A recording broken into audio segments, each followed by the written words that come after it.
Un momento. Bueno, hermano, así que Dios me les bendiga. Comenzamos entonces formalmente con el foro de esta tarde, tercer foro de preguntas y respuestas bíblicas. Estos son los tópicos que vamos a estar considerando hoy. Primero, ¿por qué razón se tiene que jurar sobre la Biblia en los tribunales? Si la palabra de Dios dice que el sí sea sí y que el no sea no. Tengo que corregir que aquí debe decir, dice que el sí sea sí y eso no. Vamos a ir sobre esto. ¿Cómo aplica la salvación a las personas con discapacidad mental? También una pregunta muy importante. ¿Qué es sobre los ovnis o los UFOs, como dicen en inglés, y los extraterrestres? También la pregunta, ¿hay diferentes galardones en los cielos y tierra nueva? ¿Ocurre lo mismo en el lago de fuego? Así que vamos a ir sobre estas 4 preguntas, amén, en este tiempo que hemos sacado para esta tarde. Recuerde, hermano, la pretensión es ser interactivos. Así que según vayamos, te tiene alguna pregunta, algún comentario, pues simplemente puede hablar directamente, o si gusta, pues puede levantar la mano, dice raise hand, y ahí le atendemos enseguida. ¿Ok? Pues vamos en nombre del Señor. Primera pregunta, ¿verdad? ¿Por qué razón se tiene que jurar sobre la Biblia en los tribunales? Si la palabra de Dios dice que el sí sea sí y que el no sea no. Y no solamente en los tribunales, por ejemplo, cuando el presidente va a juramentar en su término, pues pone la mano sobre la Biblia también. Y en muchas otras circunstancias, pues las personas que quieren, vamos a así, juramentar o hacer una promesa de hacer el trabajo para el cual lo están poniendo o lo eligieron, pues típicamente lo hacen sobre la Biblia. Hubo controversia también en estos pasados años, porque ha pasado que en algunos lugares pues han puesto la mano sobre el Corán para juramentar. Entonces, ¿qué tiene que ver poner la mano sobre la Biblia o sobre el Corán o no ponerla, ¿verdad? Sobre este asunto de los tribunales. Así que, o cualquier juramentación. Okay, vamos a ir sobre eso. Aquí vemos, por ejemplo, el presidente Biden, cuando fue a juramentar el año pasado, pues juramentó sobre una Biblia de su familia de 1800 y pico por allá. Miren la Biblia, que es un aparato bien grande, ¿verdad? Entonces, pues, él juramentó sobre la Biblia. Solamente de manera de comentario, a mí, yo, ¿verdad? Aborrezco comentar sobre política. Pero, fuera de la política, ¿qué implicó que el caballero jurara sobre la Biblia? Y si eso se pretendía que se demostrara a lo largo de las decisiones que ha tomado. Pues yo le digo que absolutamente nada. Muchas cosas. No podemos decir que no esté manteniendo los principios morales en general, pero hay muchas inmoralidades las cuales él promueve. Por ejemplo, el disparo exponencial del movimiento LGBTX.7, como sabemos, eso está en estratosférico. Y todas estas cosas relacionadas con las disparidades y demás cosas, pues están dadas. O sea, cosas que la Biblia condena con nombre, pues él las condona, lo cual, pues, obviamente, juramentó sobre la Biblia, la cual él le importa poco. ¿Okay?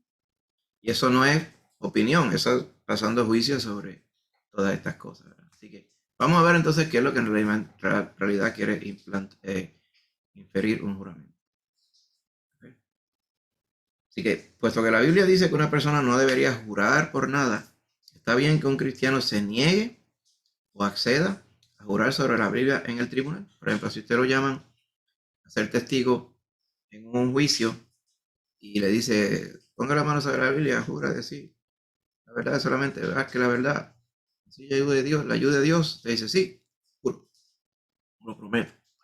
¿Okay? Así que el Nuevo Testamento es claro, ¿verdad? Cuando dice que no debemos llevar a cabo juramentos ni hacer votos ilegítimos, o sea, votos que no podemos cumplir.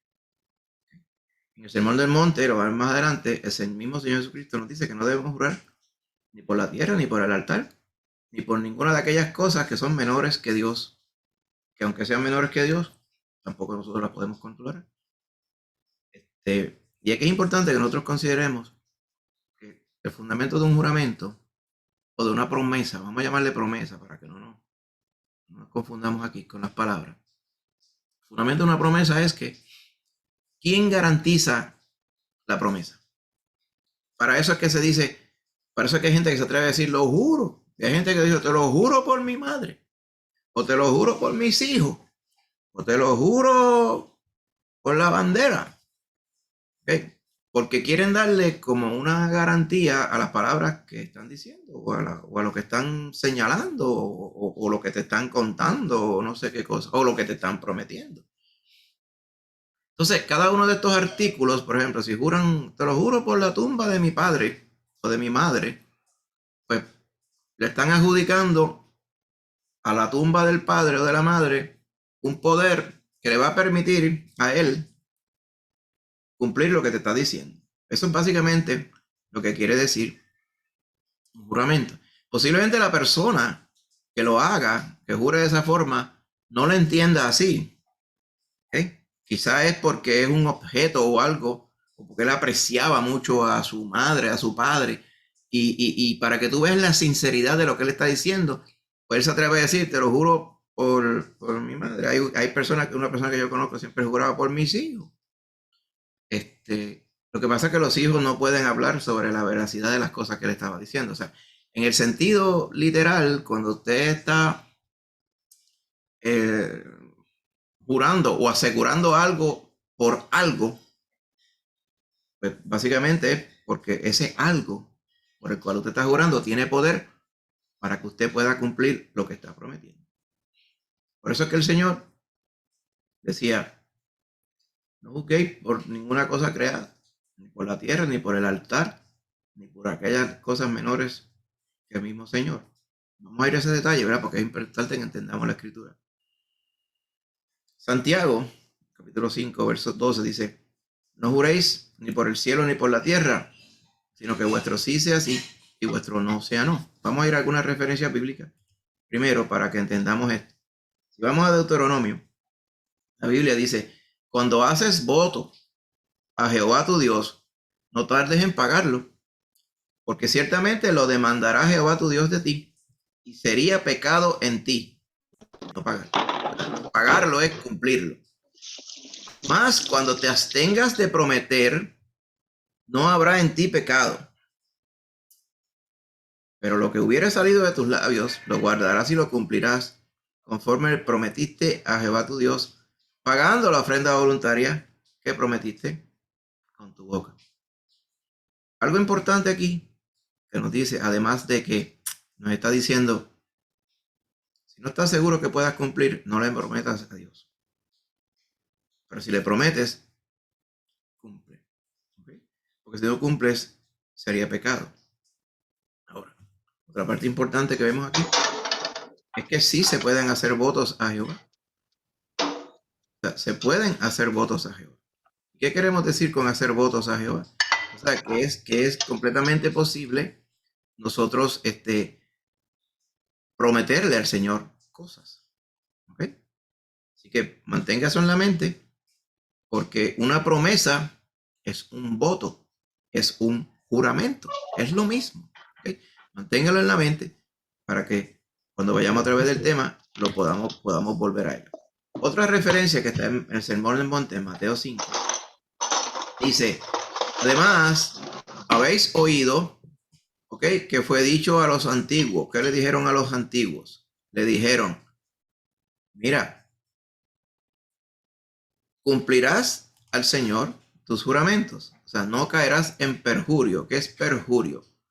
Que tú jures o prometas algo o hagas un voto al Señor y no lo cumplas. Es exactamente lo mismo que está diciendo Deuteronomio. ¿Okay? El Señor dice, a ustedes les dijeron esto. No perjurarás, sino cumplirá el Señor tus juramentos. Citando, ¿verdad? Y refiriéndose a Deuteronomio 23. Esto es lo que el Señor tenía en mente cuando él habló. Pero él dice, pero yo digo, aún más, no juréis en ninguna manera, ni por el cielo, porque es el trono de Dios, ni por la tierra, porque es el estrado de sus pies, ni por Jerusalén, porque es la ciudad del gran rey, ni por tu cabeza jurarás, porque no puede hacer blanco o negro un solo cabello. Pero vuestro hablar sea así, sí, no, no, porque lo que es más de esto, de mal procede. Así que si tomamos en cuenta ¿cómo se llama? O sea, este contexto es importante. Mire. Fíjense que lo que está queriendo decir el Señor aquí es, no jurarás por tu cabeza, fíjate cómo dice, porque no puede hacer blanco o negro un solo cabello. Así que el principio de todo lo que está diciendo el Señor aquí es que no puedes jurar por aquellas cosas que, que no pueden, que no tienen ningún poder para garantizar lo que tú estás diciendo. Así que si nosotros venimos y meditamos bien en lo que está, en lo que está diciendo esto, ¿ok? Es lo siguiente.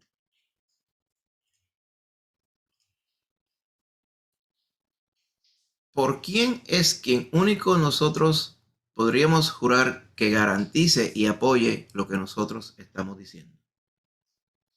Que realmente tenga el poder. ¿Por un santo? ¿No? ¿Por nuestra madre? Quien único puede validar y garantizar que las cosas ocurran es el Señor mismo. Entonces, si nosotros solamente podríamos hacerle votos al Señor o hacer votos pidiéndole al Señor que nos apoye a cumplir esos votos, pues entonces vamos en el puro semblanza bíblica aquí. O sea, estamos yendo de acuerdo a como dice la Escritura. Porque si yo digo, yo te lo juro por la Biblia, ¿okay? Te lo juro por la Biblia. Y no solamente por la Biblia con la cual yo leí y me convertí. Pues eso suena bien bonito, pero la Biblia, el libro específicamente, con su página y su encuadernación, eso no tiene ningún poder para hacer verdad lo que tú dices, ¿va? Tú puedes amar a tu mamá un montón, o a tu papá, o a tus hijos, o al volky que tú tengas, o lo que tú quieras, cuántas cosas. Ninguna de esas cosas creadas tiene poder para darle peso a tus palabras. No sé si me van entendiendo. Por eso es que el concepto bíblico es, tú puedes hacer votos a Jehová. Y el Señor acepta tus votos. Y no seas tan tonto en pensar que Él no se va a acordar del voto. ¿Ok? Asegúrate de que estás en tu juicio cabal cuando le prometes algo al Señor. Esto es lo que está diciendo el Señor. Pero el Señor dice más, dice, ¿y cómo tú le vas a asegurar al Señor que ese voto tuyo es real? Por lo tanto, no jures por el cielo. No hagas el voto por el cielo, no hagas el voto por el trono de Dios, no hagas el voto por la tierra, no hagas el voto por Jerusalén, y no hagas el voto por la cabeza tuya. Que ninguna de esas cosas puede garantizar. Que cuando está diciendo vuestro sí sea sí y vuestro no sea no, es porque infiere que quien único puede garantizar nuestras palabras y nuestras acciones es el Señor. Esto es lo que está implícito detrás del texto que estamos viendo aquí. Lo que sí está mal es cuando tratamos de hacer válidas nuestras palabras jurando por otras cosas que quizás alguien pueda entender con mucho peso. Por ejemplo. Entonces, otra parte, ¿verdad? Que está en Levítico, dice claramente, no juraréis falsamente por mi nombre, profanando así el nombre de tu Dios, yo, Jehová. Así que, fíjense lo que dice.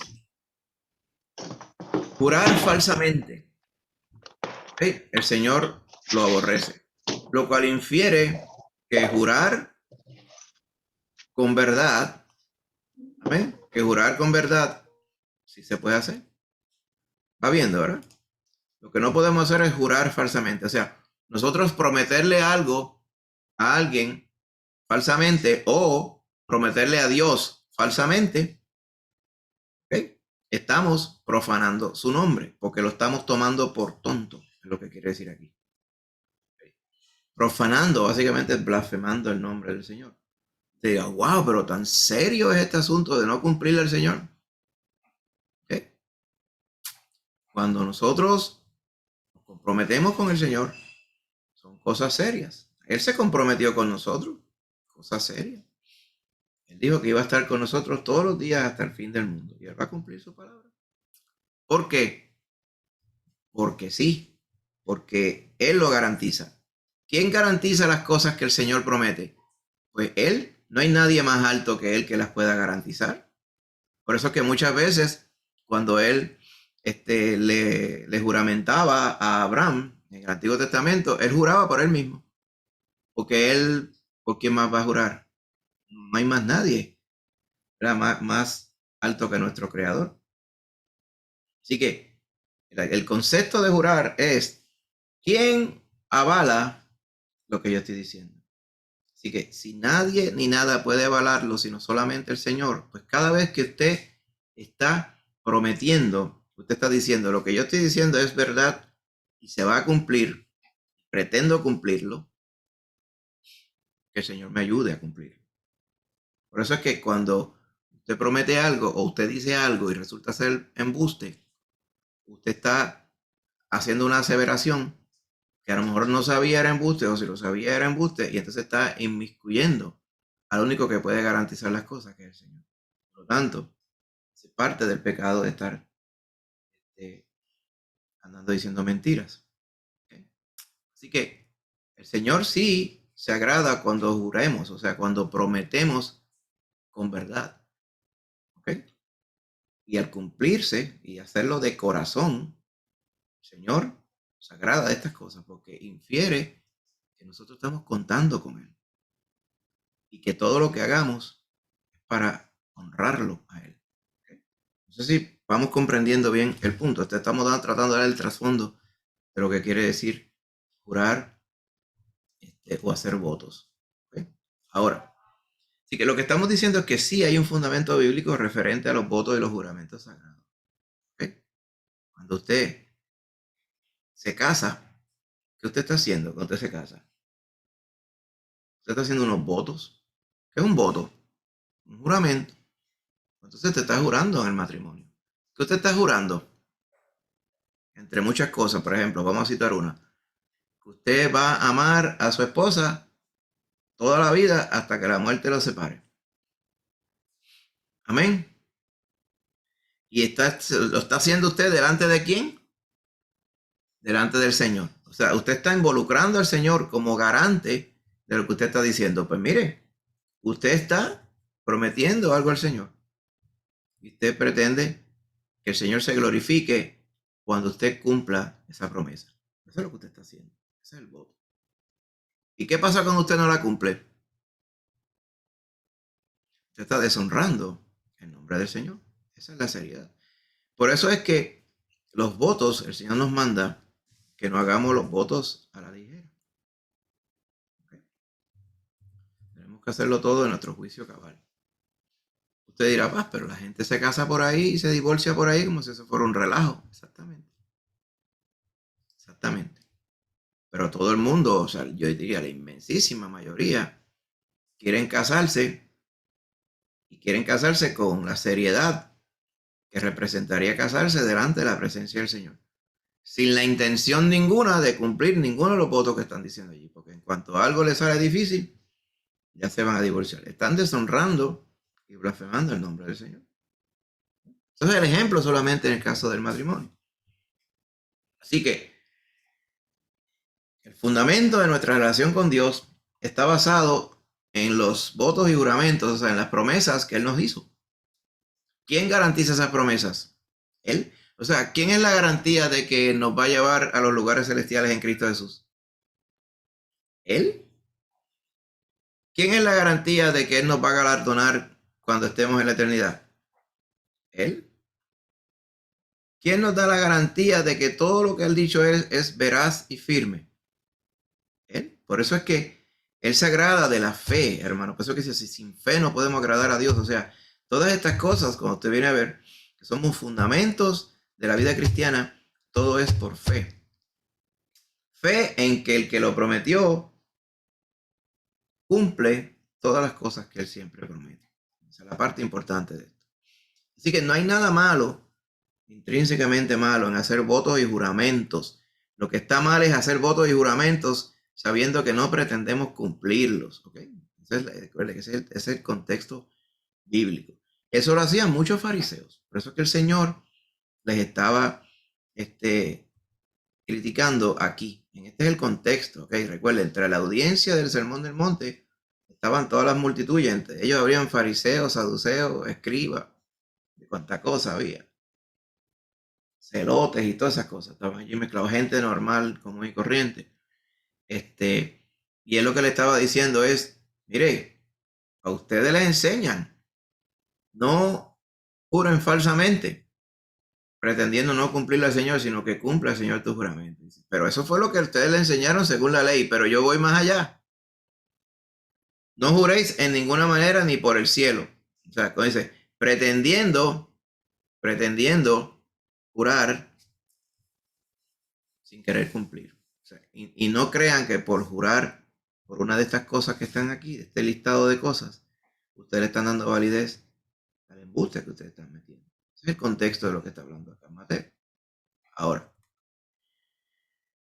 volviendo al caso de que en un tribunal nos digan, bueno, que usted pretende, usted jura decir la verdad, toda la verdad y solamente la verdad, ¿verdad? Y usted le mandan que repita esto. Siempre al final de la frase está Dios me ayude. So help me God, dicen en inglés. Y que así me ayude el Señor. O sea, esto es, si usted va al tribunal, usted como hijo de Dios, hija de Dios, y usted va a decir, esa es su pretensión, decir toda la verdad.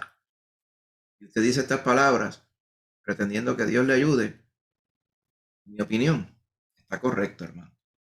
Porque esto es un voto que usted está haciendo, primeramente con Dios, y es para beneficio de que se hable la verdad.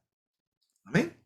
Aquí, porque acuérdese, usted intenciona decir la verdad. Ahora, si hay un testigo que se va a parar allí y ya tiene en su mente meter un embuste y dice Dios me ayude, está blasfemando el nombre del Señor, porque su intención nunca fue decir la verdad. ¿Está viendo, hermano? Todo depende de la intención del corazón. ¿Okay? Entonces, yendo al punto de lo que mencionaba el Señor allá en capítulo 5 de Mateo, no juréis ni por la tierra, ni por el altar, ni nada. Hay gente que jura por la tumba de la madre, pues piensan que es que la tumba, la lápida o algo tiene un poder para garantizarlo. Básicamente lo que está diciendo el Señor es, mira, el único que puede garantizar lo que ustedes dicen es el Señor. Más vale que siempre estén diciendo. ¿Okay? Básicamente el Señor estaba diciendo en aquel verso, en aquellos versos 5:33 de Mateo en adelante, no juren por el altar. El altar no les puede oír. El altar no les puede juzgar. El altar no es Dios. Si usted quiere aseverar la veracidad de sus palabras, dígalas con la intención de que el Señor sabe que usted está diciendo la verdad. La parte bien importante. De hecho, allá en Hebreos, volviendo al punto de, ¿y en nombre de quién jura el Señor? Pues mire, Él jura en su propio nombre, porque no hay más nadie que pueda ir por encima de Él. Dice, cuando Dios hizo la promesa a Abraham, no pudiendo jurar por otro mayor, juró por sí mismo, diciendo, de cierto te bendeciré con abundancia y te multiplicaré grandemente. ¿Cuál era la garantía de Abraham? El mismo que le hizo la promesa. Pero vuelvo y lo digo, eso lo puede hacer solamente el Señor. Nosotros, quien puede respaldar nuestras palabras y debe respaldar nuestras palabras y depende de que nosotros andemos con la verdad, es el Señor. Ese es el fundamento de lo que estamos diciendo. ¿Okay? Así que, resumiendo, yo entiendo, no está mal, siempre que usted pretenda decir la verdad, en el caso de un escenario de un tribunal, que usted ponga la mano sobre la palabra del Señor, en la cual usted ha creído. Estamos hablando de usted, no estoy hablando de todo el mundo, estamos hablando de nosotros que hemos creído en el Señor. Y que usted diga, yo prometo decir la verdad y el Señor, que Él me ayude. Él es el único que me puede ayudar a decir la verdad y eso es lo que yo pretendo hacer. Entonces usted puede darle honor y veracidad a ese juramento. ¿Okay? Que básicamente es un voto, es una promesa, usted está prometiendo algo. ¿Okay? Así que no hay nada erróneo con ello. Lo que sí estaría mal es si a sabiendas ya se está planeando deshonrar la verdad y estamos pretendiendo involucrar al Señor en esa tontería. ¿Okay? Así que déjame detenerme aquí un momentito para ver si hay alguna pregunta antes de continuar con el próximo punto. ¿Alguna duda? ¿Alguna pregunta? ¿Estamos bien? ¿Bien? Gloria a Dios. Pues seguimos. Amén. Importante, hermano, en nombre de Jesús. Así que déjeme echar esto para acá. Así que continuamos. Próxima pregunta. ¿Cómo aplica la salvación a las personas con discapacidad mental? ¿Okay? Una pregunta muy importante. Muy bien. La pregunta, ¿de dónde viene? ¿Verdad? Muchos se preguntan si las personas que están discapacitadas mentalmente tienen algo con qué responderle a Dios o tienen la responsabilidad de responderle a Dios y si tienen ellos un sentido de pecado y si de alguna forma están en necesidad de salvarse o no. Pero la Biblia dice que todos tienen que salvarse mediante la fe. ¿Okay? Quizás algunos digan, todos insistirán en que una persona, dirán, pues mira, las personas dicen, yo pienso que una persona que incapacitada o discapacitada mentalmente es incapaz de poder tener un juicio moral, o sea, de saber lo que es pecado o no y de experimentar la fe. Sin embargo, ¿verdad? Es importante que definamos bien lo que estamos hablando y definamos algunos casos. ¿Verdad? Cada caso de discapacidad mental es diferente. O sea, por discapacidad mental es un término muy general. Y hay personas y hay eh, científicos, ¿verdad? Y otras personas que categorizarían algunas cosas como discapacidad mental y otras cosas como situaciones mentales de diferentes tipos. ¿Okay? Ahora bien, vamos a evaluarlas, ¿verdad? Sin entrar en mucho detalle para mantenernos, ¿verdad? Lo más práctico posible. Evaluar este asunto de discapacidad mental según lo siguiente. ¿Okay? Si la discapacidad mental específica impide al individuo reconocer su pecado y arrepentirse. Posiblemente aquí, obviamente, por discapacidad mental no estamos infiriendo depresión, no estamos infiriendo ataques de ansiedad, no estamos infiriendo esquizofrenia, no estamos infiriendo ninguna de esas condiciones, ni ninguna otra condición psicosomática. Posiblemente por discapacidad mental estamos hablando de algún asunto de rezago en su capacidad mental que le impida reconocer las cosas que Dios llama pecado y aquellas que no son pecado. Que no puede necesariamente ser responsable de la moralidad de las cosas que está haciendo. ¿Okay? En algunos tiempos anteriores, 40, 50 años, le digo, es que es una persona que es retrasado mentalmente, pero esas palabras no las usamos porque esas palabras ya se entienden mucho mejor. Antes le decían retardado. Y hay personas que se molestan unos a otros con esos términos, ¿verdad? Porque por los que estamos aquí, pues podemos recordar esas veces que decían. Y lo digo con mucho respeto. Algunas veces las personas llaman a fulano es anormal. Esas palabras tienen un grado, conllevan un grado de ignorancia y un grado despectivo también. Por eso esas palabras ya no se usan. Gracias a Dios se usa discapacidad mental. ¿Ok? Así que vamos a enfocarnos entonces, ¿verdad? Dos puntos importantes. Si la discapacidad mental impide o no al individuo reconocer su pecado y arrepentirse.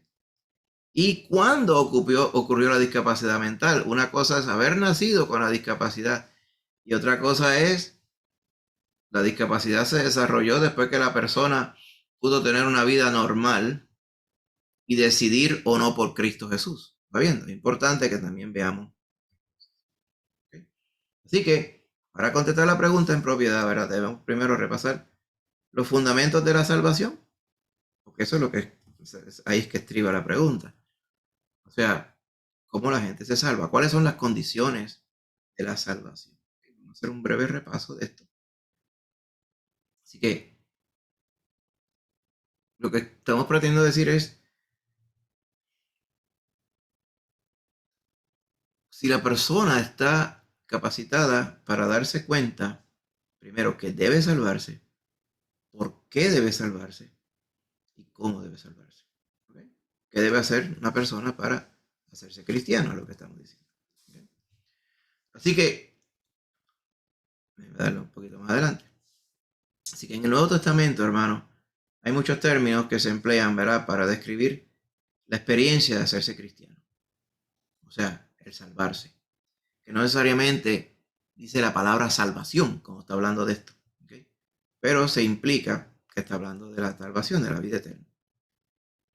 Pero si lo resumimos, ¿verdad?, para hacerlo bien sencillo, está hablando de dos condiciones: arrepentimiento y fe. ¿Okay? Así que la primera, ¿verdad?, de estos dos aspectos fundamentales, la primera tiene relación con el pecado, que es arrepentirme del pecado. O sea, ¿qué quiere decir arrepentirse? Arrepentirse es cambiar de rumbo respecto al pecado. ¿Qué quiere decir? Que primero reconocí que debo cambiar de rumbo. Reconocí que el pecado es erróneo. Reconocí que el pecado Dios lo castiga con muerte. ¿Qué voy a hacer? Pues me arrepentí del pecado, de mi pecado cometido, y me aparto del pecado en mi vida futura. Este es lo que está en mi corazón. El Señor es el que lo hace posible. Y ahí es que yo necesito la fe. ¿Está viendo? Así que si resumiéramos bien sencillo, los dos elementos de la salvación, primero es arrepentimiento y después fe en el Señor que murió en la cruz por mí para pagar mi pecado. Pero en las dos es esencial que la persona comprenda y reconozca que es pecador. Bien importante. ¿Okay? Y que la persona comprenda que el pecado y el Señor Jesucristo son completamente opuestos. El Señor no tiene nada que ver con el pecado. De hecho, la Biblia promete que cuando regrese por vez segunda, no tendrá relación alguna con el pecado. O sea, él no, en el sentido de que él no vendrá a bregar con el pecado de la gente, porque ya lo hizo. Él vendrá a traer el juicio sobre aquellos que, sabiendo que tenían que arrepentirse, no se arrepintieron y nunca creyeron en el Señor. ¿Okay? Así que arrepentimiento y fe son dos asuntos esenciales para la salvación. Ahora bien, yendo más a fondo, ¿okay?, que es lo que es el arrepentimiento, o sea, ¿qué envuelve el arrepentimiento? Podemos describir tres cosas. ¿Okay? La primera, ¿okay?, ¿qué es lo que la Biblia traduce como arrepentimiento en algunas ocasiones? ¿Okay? Es el entendimiento de la condición del hombre como pecador. O sea, yo darme cuenta o alguien darse cuenta que es pecador. ¿De qué se da cuenta? De la culpa y de la condenación del pecado. Esto es lo que es arrepentimiento. Primero, soy culpable de mi pecado y soy condenable por mi pecado. ¿Okay? Esto es lo que la Biblia le llama, o nosotros le llamamos convicción de pecado. La persona le llegó la convicción de que hay pecado, de que él cometió pecado y de que es condenable por el pecado. Es importante. ¿Okay? Así que este es el primer paso. ¿Okay? Primero hay que darse cuenta de la culpa y de la condenación en la que estoy envuelto porque yo soy pecador. Así que otro asunto que es esencial y que demuestra que hubo arrepentimiento es que el amor por el pecado va a morir en nuestro corazón. Cuando la Biblia dice, considerados muertos al pecado, pero vivos para la justicia, es lo que está diciendo. O sea, cuando nos mencionan pecado, aborrecer el pecado, como Dios esa poca vergüenza que le llamamos pecado, yo no quiero saber de eso. Eso es lo que está en mi corazón. No hay amor por el pecado. Antes había amor por el pecado, o como le podemos llamar, muchas veces lo hemos hecho, un vicio por el pecado. Porque la persona comete pecado muchas veces uno detrás de otro y compulsivamente, porque está enviciado con el pecado. Ese vicio el Señor lo rompió. Y ese amor por el pecado, cuando nosotros nos arrepentimos, el Señor crea esa aversión por el pecado. ¿Okay? Ahora, a veces hay personas que ven claramente que son pecadores y saben que el ser pecador le va a llevar a la ruina espiritual y a la condenación. ¿Okay? Pero, como nunca se arrepienten, nunca se salvan por la fe, pues van a seguir amando el pecado. Se van a dar cuenta de que están pecando y lo están haciendo mal, pero se van a quedar así. De hecho, por eso es que la Biblia dice que su estado final de las personas que no conocen al Señor, o sea que consienten y aceptan lo que la Biblia dice sobre el pecado, pero recayeron, o sea, como se volvieron a meter en el pecado, dice, el pecado es malo, me voy a meter de cabeza en él. Ya saben en su conciencia que es erróneo y lo siguen cometiendo. Dice, por eso es que su segundo estado es peor que el primero. En otras palabras, mejor hubiera sido que la persona ni se hubiera percatado que era pecador. Ahora yo tengo que explicar. Y aquí hay una diferencia fundamental, hermano. Una persona normal, capaz de reconocer el pecado, ¿okay? Si por alguna razón se diera uno cuenta que, la persona no le nace reconocer que es pecador, por lo que sea, eso no lo hace salvo o no lo hace inocente. ¿Está entendiendo? Hay personas que pueden estar haciendo pecado y no lo saben, ¿okay? Pero son capaces de darse cuenta, pero por alguna razón no se dan cuenta, eso no los hace inocentes. ¿Okay? Importante este punto porque lo que vamos a hablar de ahora en adelante sobre una persona que tiene discapacidad mental, si esa persona está impedida de reconocer cuán pecador es, el Señor no le va a tomar en cuenta su culpa.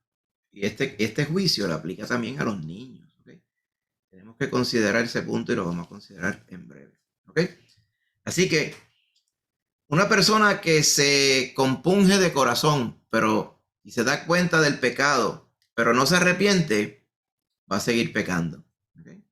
La que sí se arrepiente y se convierte a Cristo, no va a seguir pecando. Eso es lo que queremos decir aquí. El tercer punto del arrepentimiento es renunciar al pecado. Es un repudio al pecado. ¿Okay? Ya que el amor al pecado murió en nuestro corazón, ¿okay?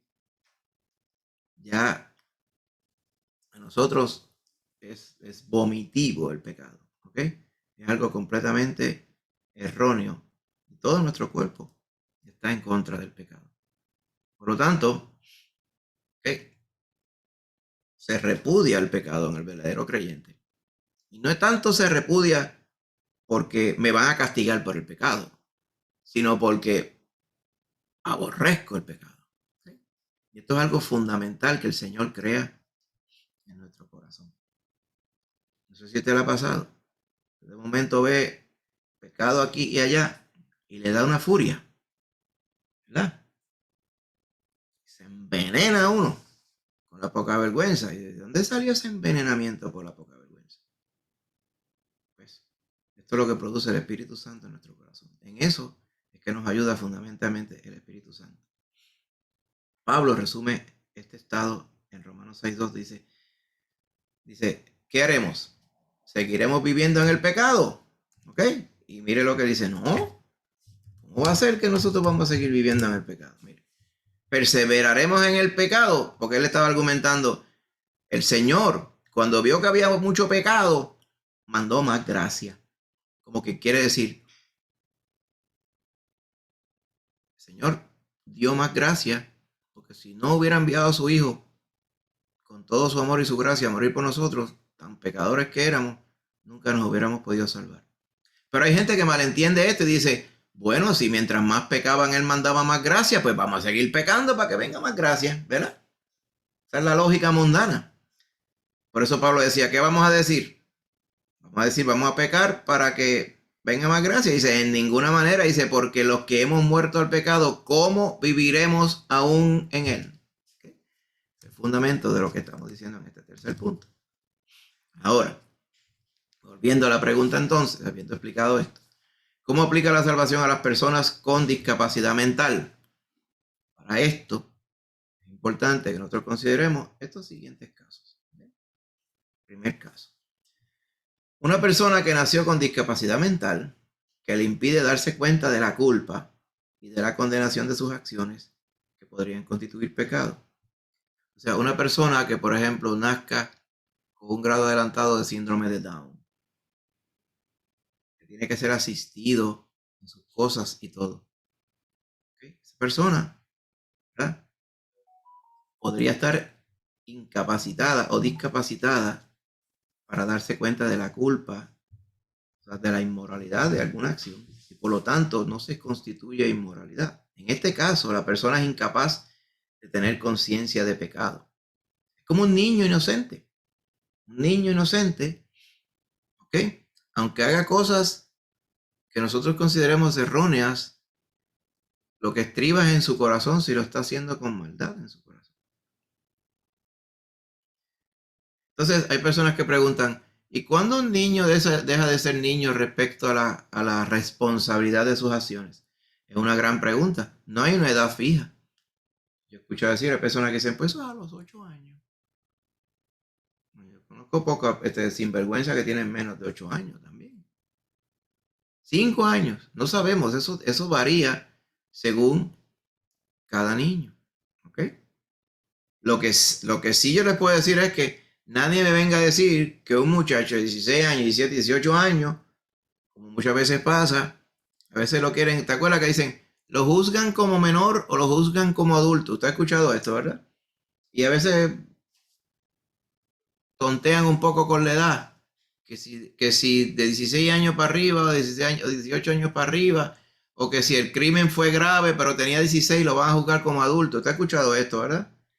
Están tratando de fijar cuándo es esa edad donde ya crasamente las acciones del joven son como un adulto. Yo sí le digo, hermano, 16 o 18 años es demasiado viejo. ¿Okay?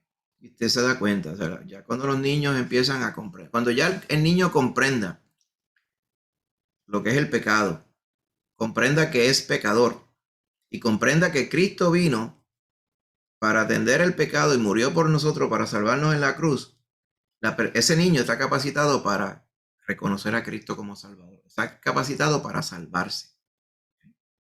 Pudiera ser 7, 8, 6, 9 años, 10 años, 11 años. Eso varía. Y eso, ¿por qué hablo de los niños? Porque si el discapacitado mentalmente tiene la capacidad que tendría un niño para reconocer el pecado, oiga bien, y convertirse a Cristo, entonces tiene que convertirse a Cristo para ser salvo. ¿Amén? Bien importante.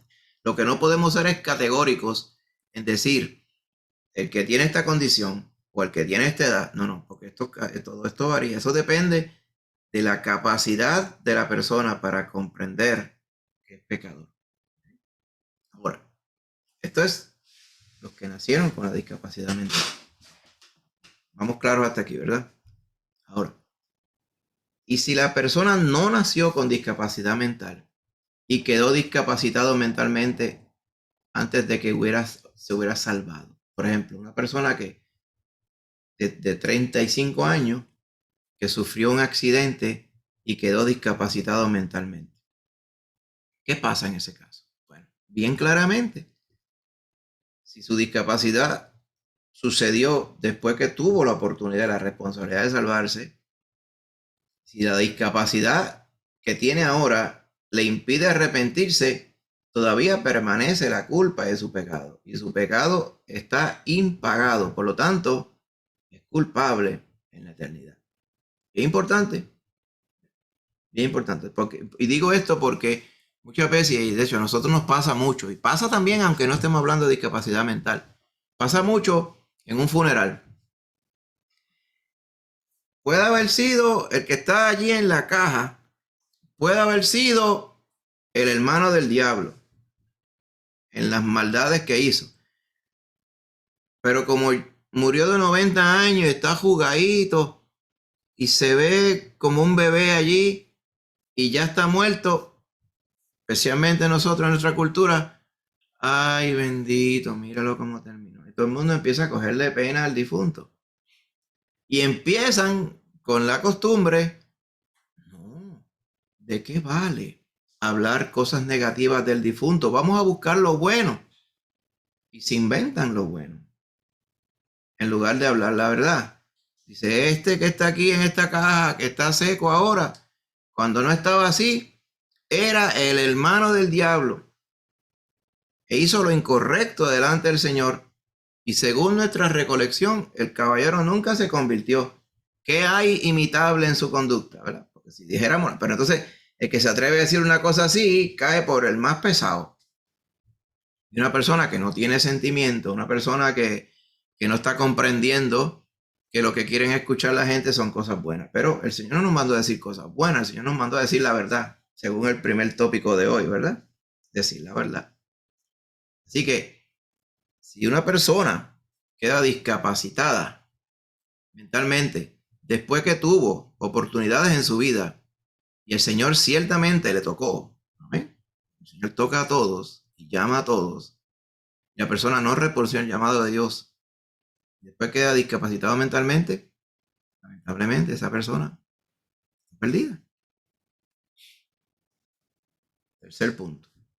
Una persona que de la misma forma no nació con discapacidad mental, después fue salvo, pero después desarrolló discapacidad mental. Y eso quizá esa discapacidad le lleva o le conduce a un comportamiento que pudiera ser objetable. ¿Ok? Si la discapacidad es de tal forma que le impide darse cuenta de la culpa de sus acciones o del error, de lo erróneo de sus acciones, esta culpa de pecado no le es contada porque ya él, por su conciencia, no está en control de sus acciones. No sé si me entiende. Así que todo estriba aquí, hermano, en si la persona está capacitada o no para darse cuenta de su pecado, reconocerlo y arrepentirse del pecado y creer en el Señor.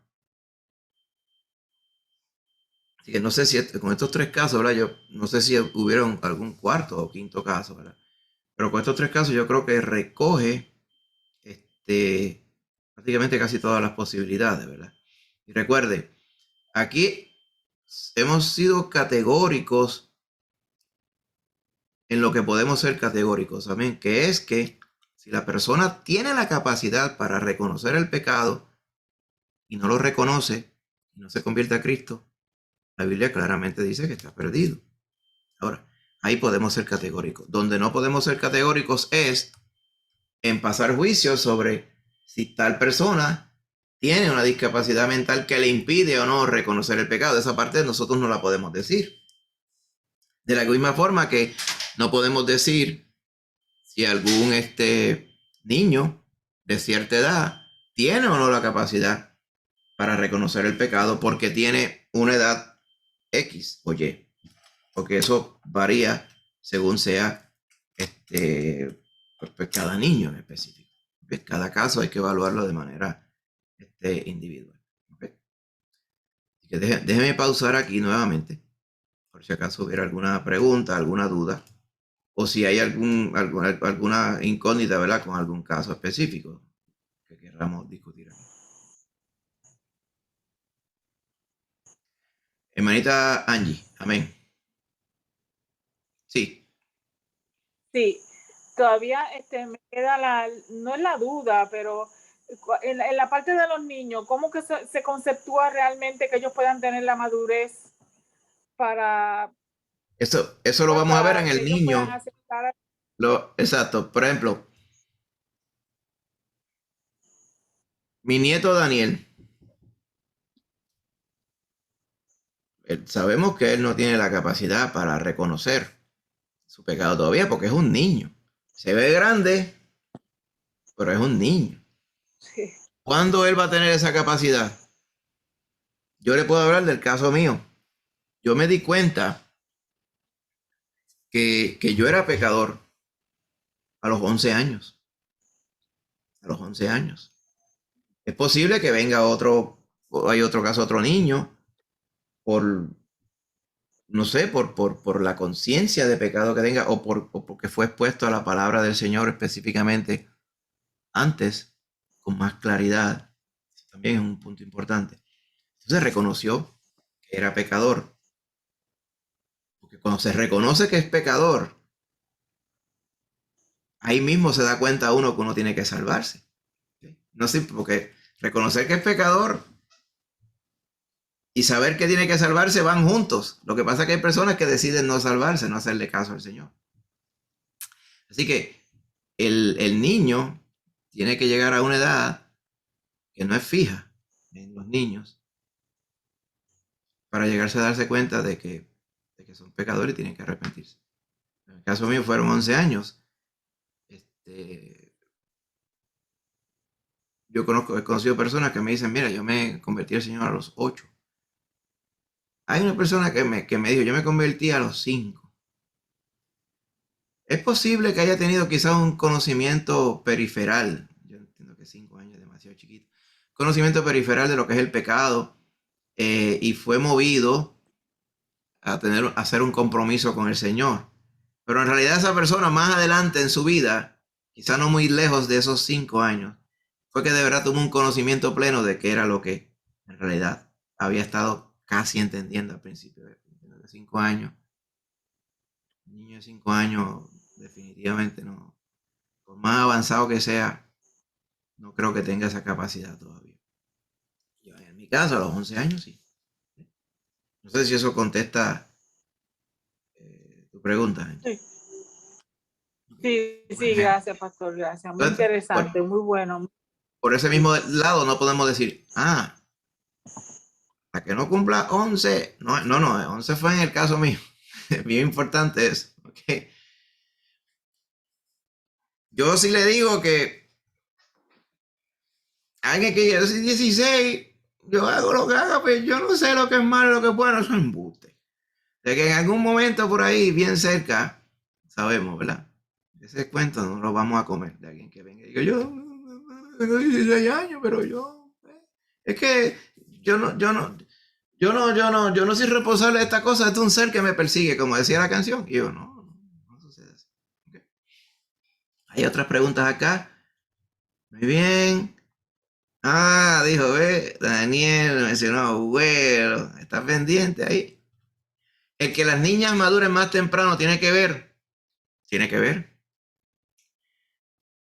Yo pienso que debería tener que ver, ¿verdad? Pero vuelvo y digo, todo esto es bien variable entre persona y persona. Y la hermanita Lucy levantó la mano. Déjeme darle chance a la hermanita Lucy también.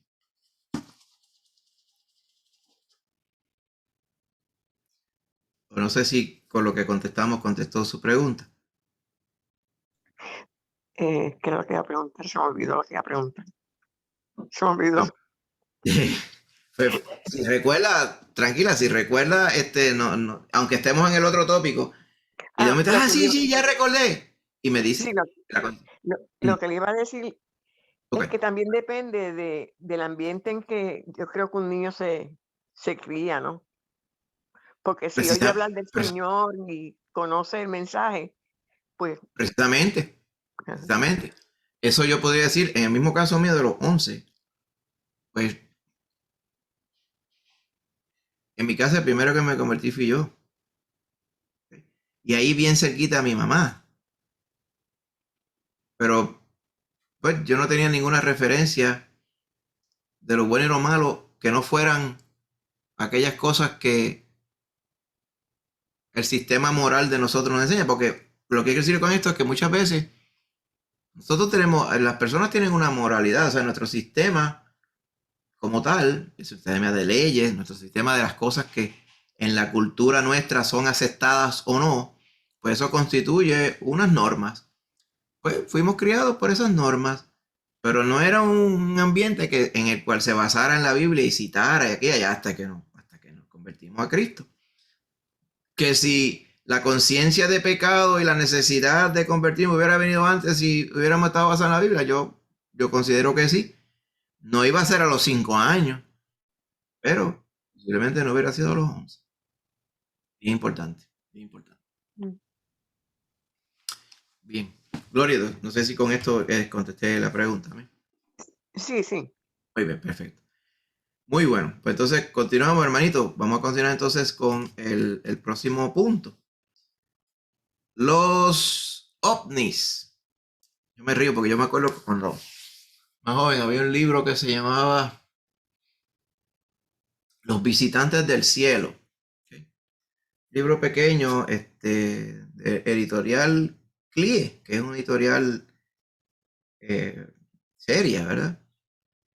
Que está basado allá en Barcelona. Ese libro es de allá de los 70. De hecho, ya no está impreso, pero se pueden conseguir copias por ahí.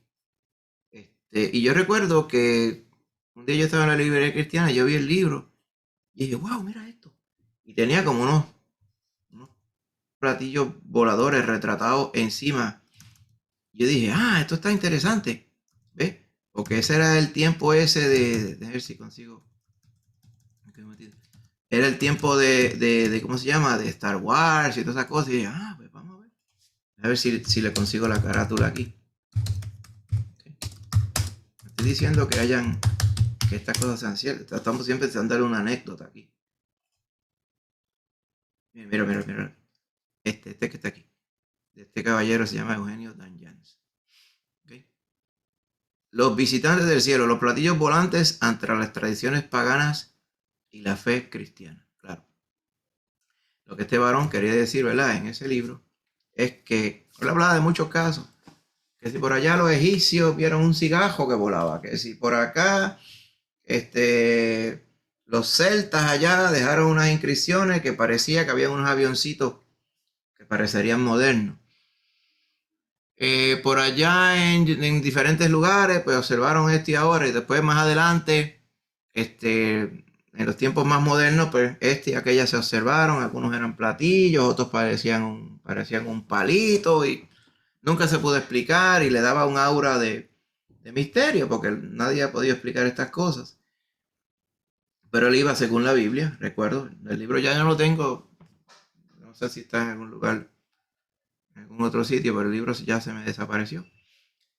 Y recuerdo que él iba bien bíblico sobre fundamentos de estas cosas, ¿verdad? Que es lo que vamos a pretender ir aquí, pero vamos a ir, ¿verdad? De manera somera. ¿Sí? Por ejemplo, ¿cómo vamos a explicar los ovnis? Que la palabra ovni, primero, objeto volador no identificado. En inglés, unidentified flying object, un UFO. ¿Sí? Así que muchas personas se fascinan con esto en nuestros días. De hecho, aquí en Puerto Rico, en la susodicha Ruta 66 que pasa por Lajas, dice que esa es la ruta favorita de todos aquellos que dicen ver cosas allí. ¿Okay? Y dicen que esa es la ruta, así se llama, la ruta de los ovnis, acá en el suroeste de Puerto Rico. Por allá usted va, por allá creo que es en Nevada, el área 5, uno de estos estados por allá, Nevada, estos estados desérticos del suroeste, qué casualidad, de Estados Unidos, está la susodicha área 51, donde supuestamente el gobierno ha escondido allí evidencias de vida extraterrestre con sus naves y todo este asunto, ¿verdad?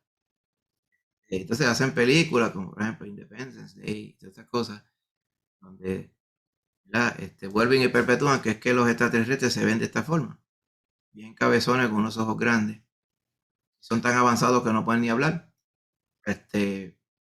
y son, ¿verdad? Una persona a veces con unas deformidades que usted dice, como esta persona tan deforme pudo construir una nave como esta, si es que estas naves existen y cosas así. O sea que hay mucha cosa que está mezclada con este asunto de las susodichas observaciones de los objetos voladores no identificados. Ese es un tema que nos muestra primero algo bien esencial, que es que la gente, están dispuestas a creer en algo que no es explicable. ¿Por qué? Porque muchas veces ellos dicen, bueno, entonces estos seres, si existen, pues fueron creados por el Señor también. Ahora, muchas veces lo que infiere creer en estas cosas es que realmente hay un ser superior. Muchas veces lo que está detrás de todo esto es pretender sustituir la fe en un Dios real con un Dios imaginario. Se viene a ver, ¿estamos solos o estamos acompañados en el universo? ¿Y qué me importaría a mí si estamos acompañados o no en el universo? A menos que lo que me está moviendo a mí a llevarme a esta pregunta es el que me creó a mí, creó también a todas estas cosas que yo creo estar viendo, ¿no? Así que lo que se infiere aquí también es un fundamento bíblico, hermano. En Romanos nosotros leemos que cuando la gente decidió no creer en Dios, no creerle a Dios, lo que decidieron fue darle gloria a aquellas cosas que eran imitaciones o sustituciones de Dios. Eso es lo que nos dice Romanos 1, 22 y 23. Vaya viendo esto. Vamos a chequearlo aquí en la Biblia rapidito. Dice, profesando ser sabios, está hablando de los que decidieron objetivamente no creerle al Señor, se hicieron necios y cambiaron la gloria del Dios incorruptible en semejanza de imagen de hombre corruptible, de aves, de cuadrúpedos y de reptiles. O sea, de aquí es que viene el asunto de las personas hacer un muñeco, una imagen de un hombre o de un pichón, literalmente, como hacían los que adoraban al dios Horus allá en Egipto, de cuadrúpedos. Qué mejor ejemplo que los israelitas adorando al becerro de oro mientras a Moisés le entregaban la ley. Y de reptiles. ¿Cuántas personas adoran lagartos y serpientes por ahí? ¿Qué está haciendo esto? Cuando el hombre decidió no tener en cuenta a Dios, entonces empezaron a buscar sustituciones de Dios. De ahí que vienen los ídolos. Y de ahí es que vienen también, en el fundamento, las representaciones de cosas que pudieran sustituir a Dios y de darle gloria. ¿Por qué yo digo esto? Porque siempre que las personas hablan de un extraterrestre que viene montado en un ovni, siempre le adjudican poderes mayores que los que nosotros tenemos. Inclusive poderes mayores que los que Dios podría tener.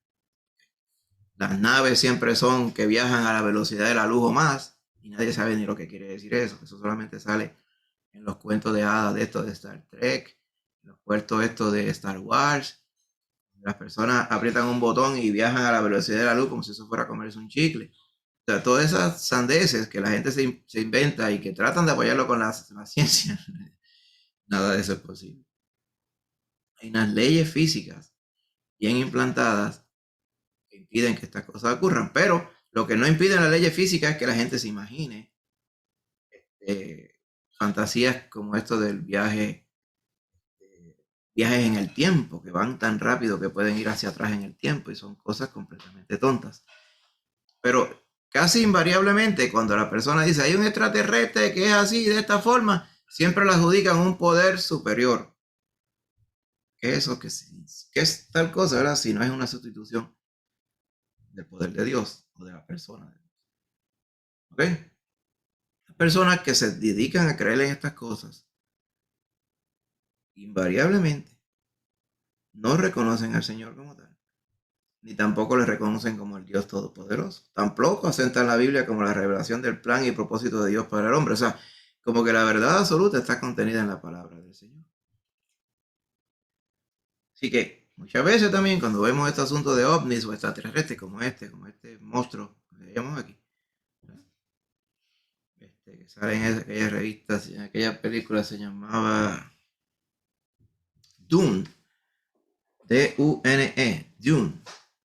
Y salen unos monstruos y unas cosas ahí espeluznantes, ¿verdad? Y la gente inclusive, yo creo que vi una revista, y esta de National Geographic, de los 60, que tiene unos dibujos de una persona que se estaba imaginando cómo serían los habitantes de Venus. Se parecían a esto así. El habitante de Venus tiene que poder soportar unos fríos bestiales. Por lo tanto, tiene que ser de esta forma, y de esta forma que. Y los de Mercurio, pues eran unos que flotaban en el aire, porque si tocaban el piso, se achicharraban de tan caliente que está Mercurio. Y tenían unas orejas de este tamaño, y una fantasía, pensando que en cada uno de estos planetas existe vida. Y usted se fija ahora mismo, ¿por qué? ¿Cuál es el afán de querer ir a Marte? No han ido al centro del Amazonas todavía a ver lo que hay allí y quieren ir a Marte. ¿Por qué? Porque hay que ver si hay vida en Marte. Todas esas noticias. Que se están buscando agua, porque entienden que tiene que haber agua para que pueda haber vida, como la conocemos nosotros. La Biblia no menciona nada de vida en ningún otro lugar que no sea aquí. Y vamos a ver esto. ¿Okay? Así que muchas de estas personas que pretenden creer en esto no rehúsan humillarse delante de Dios y comprender la verdad de lo que nos dice la palabra del Señor. Así que, con todo y eso, diríamos, oye, pero ven acá, pero es que hay gente que dice que le ha tirado fotos y hay gente que dice que vio esto y aquello y 20 cosas allá. Por ejemplo, esta foto que vemos aquí. Yo miro esa foto y digo, ¿y eso qué es? ¿Es un cashew? ¿O es un platillo volador de helado? A lo mejor aquí abajo está el motor. Los muñequitos están aquí adentro. ¿Qué es esto? ¿Qué es esto que supuestamente un avión de combate pudo retratar? La realidad, hermanos, es que cuando usted viene a ver aquí, usted sabe de algún extraterrestre que usted haya podido ver y que usted tenga en algún sitio. ¿Usted no cree que con tantos que llevan viendo supuestamente desde que el hombre es hombre, tendría que haber alguno por ahí, aunque sea disecado? Pues no parece ninguno. Muchas veces, ¿verdad? Otra forma de explicar estas fotos, ¿ok?, es que son trucos. Más en nuestros días. Usted ahora mismo le pueden tomar una foto y la meten en algún programa de estos deepfake y hacen que usted la cara se le vea como la de Trump. Y ya hay mucha preocupación sobre personas que pretenden validar información usando datos digitales o fotos digitales, cuando esas fotos digitales puedan haber sido alteradas por algún programa que usted consigue gratis en la web. Es una preocupación genuina. Otra forma de explicar los fenómenos naturales. Muchas veces los pilotos que ven cosas como esta ocurren cuando están yendo a altas velocidades o van a grandes alturas. ¿Usted sabe qué otra cosa puede ser? Experimentos secretos del gobierno. Muchas cosas que antes se entendían eran objetos voladores no identificados resultaron ser asuntos de pruebas de globos aerostáticos de estos que iban allá de alta altura a medir los datos de la atmósfera, o pedazos de algún avión que se despedazó, que no estaba registrado, que era un avión de prueba y cosas como esta. ¿Okay? Así que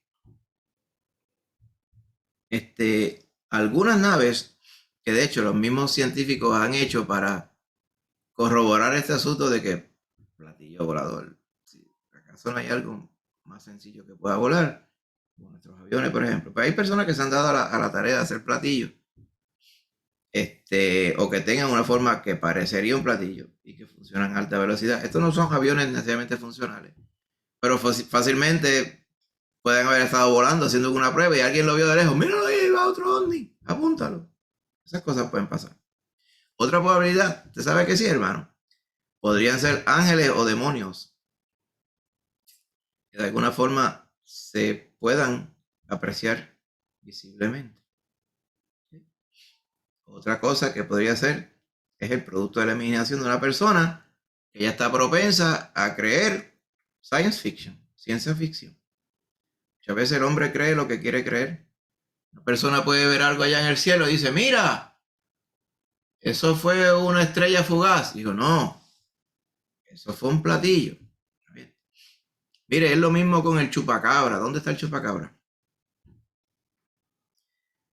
El único chupacabra que existe es un pájaro que se llama chupacabra, pero que no chupa cabras. Es un pájaro tropical, no lo hay en Puerto Rico. Un pajarito chiquito así, ese no es el que se chupa las cabras. Y todas estas cosas que han visto en Puerto Rico, hace poco salían noticias, ¿no? Que vieron allá, son un animal de tal cosa, y uno el otro, hace poco, unos cuantos años, antes del huracán María, salieron unos reportajes de por ahí, no me acuerdo qué pueblo en la isla, que él se iba de pecho diciendo que él había visto el chupacabra y que parecía un mono que era pelú.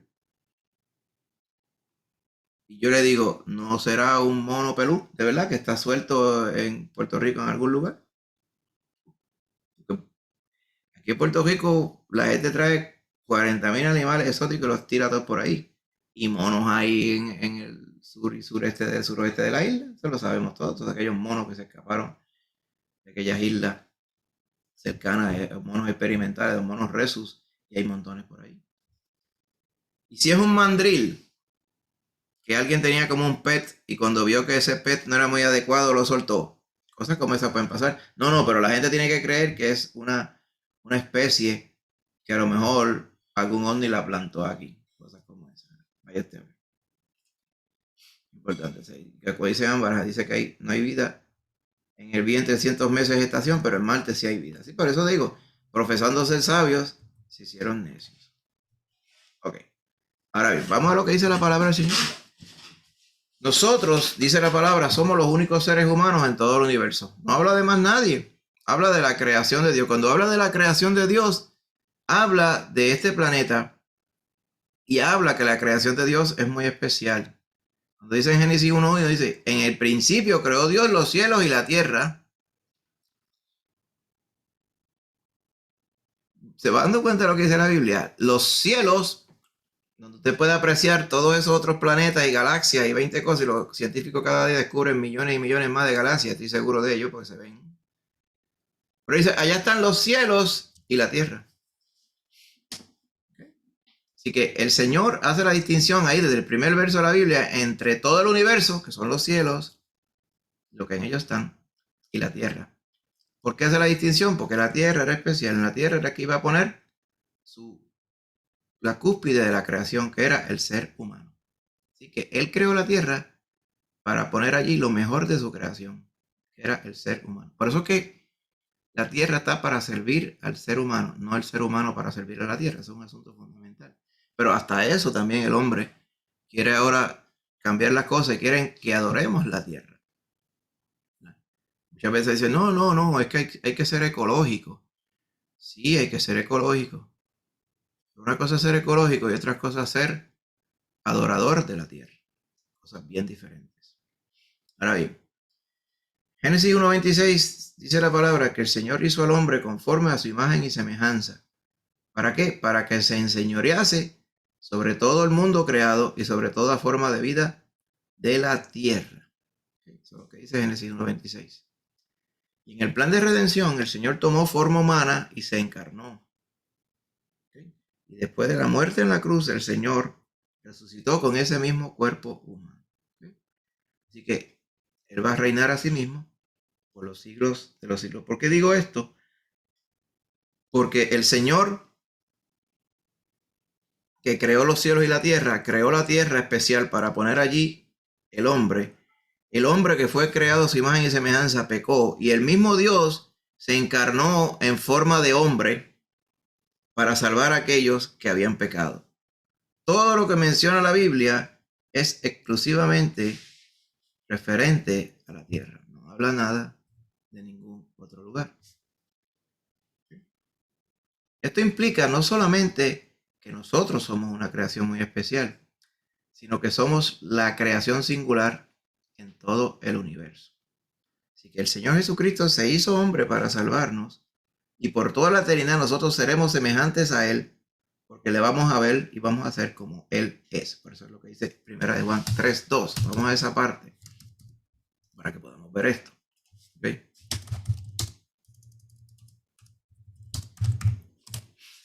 Dice, amados, ahora somos hijos de Dios y aún nos ha manifestado lo que hemos de ser. Pero sabemos que cuando Él se manifiesta, o sea, cuando Él venga a buscarnos, seremos semejantes a Él porque le veremos tal como Él es. ¿Amén? Y esto es parte de 1 Juan, cual leímos a la saciedad no hace mucho. Así que nosotros fuimos creados a la imagen de Dios. Dios se encarnó para salvarnos. No hay nadie más, hermano. Somos nosotros y el Señor. ¿Okay? Ahora, si hubiera vida en otros planetas, nosotros no lo podemos saber y no lo hemos podido constatar. No se ha encontrado evidencia de nada que compruebe nada en ningún lugar que haya vida que no sea aquí en la Tierra. Por otro lado, ¿verdad? En el afán de encontrar vida inteligente o no inteligente en cualquier otro lugar, la gente se inventa muchas cosas como esto de los platillos voladores. Los platillos voladores no obedecen las leyes físicas. ¿Usted ha visto cómo ponen a veces los platillos voladores y en las películas de ciencia ficción ponen luego que está la nave, ¿verdad? Y la nave flota. La nave flota sin nada. La nave está apagada, pero flota. Aquí nada flota.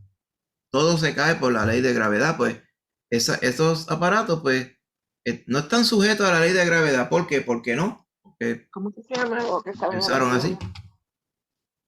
Sí, dígame, hermanita Lucy. Pastor, ¿cómo que se llama aquella cosa que había en el cielo que recibía sonidos del espacio? El observatorio ionosférico de Arecibo. Observatorio. Que eso era uno de los observatorios que tenían para detectar vida afuera, ¿verdad? Fuera del planeta. Sí, para detectar comunicación que viniera de afuera y que implicara que alguien se estaba comunicando y que ese alguien era vida que había en otro lugar, exacto. Eso se llama, es un programa que tienen, que creo que se llama ETI o algo así.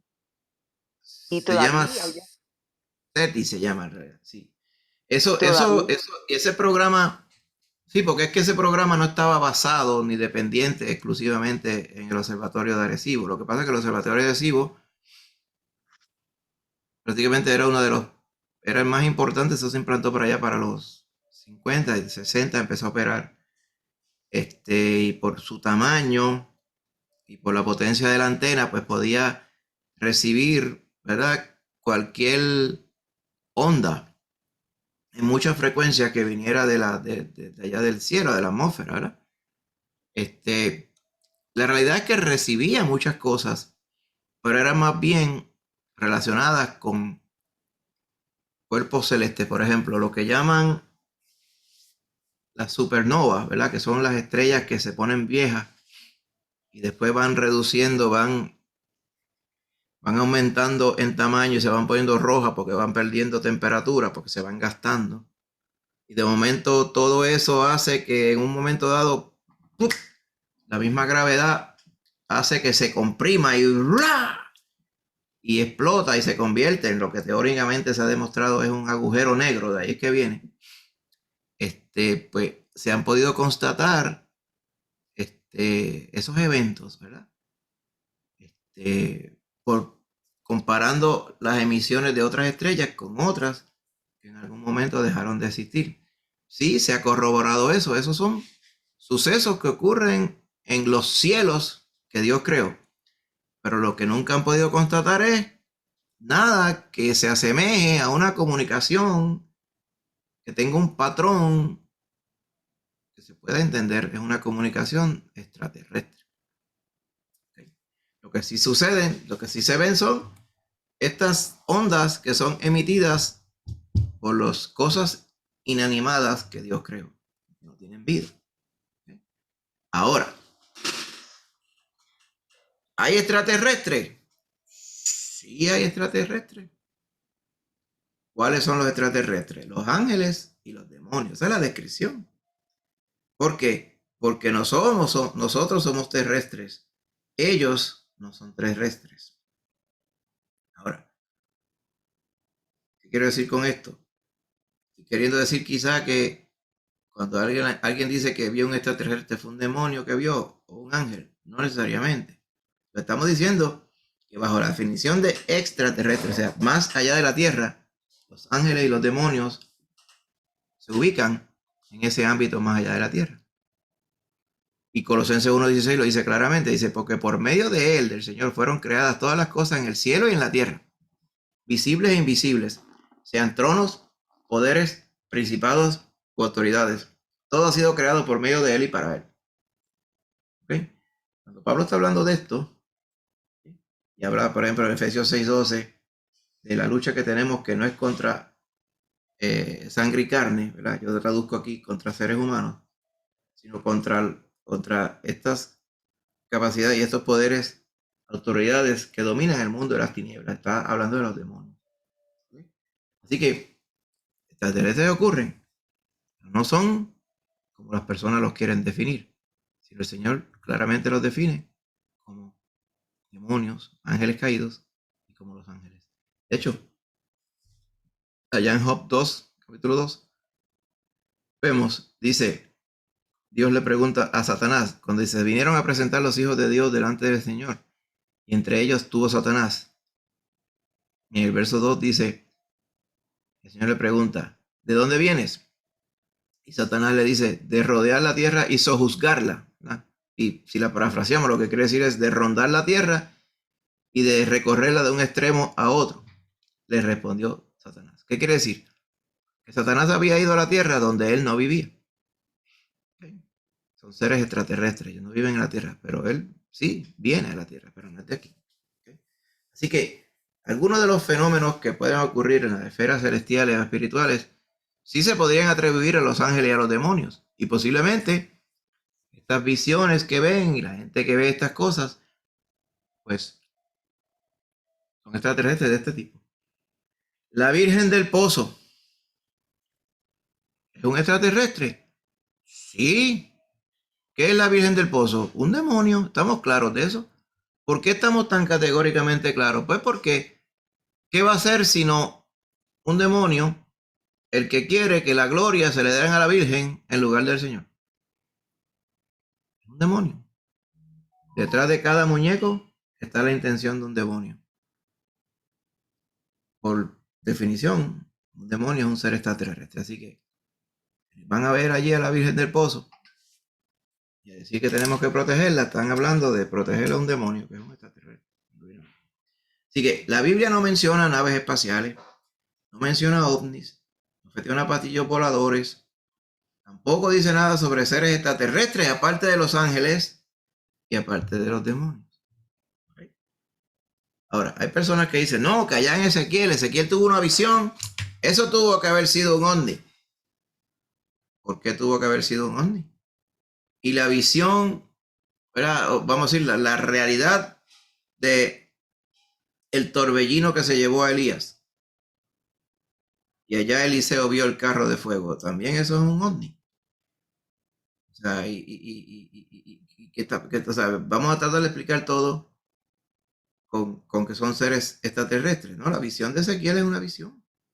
Y entonces, ¿qué hizo Juan en el Apocalipsis? Ver cosas irreales, ovnis o 20 cosas. No.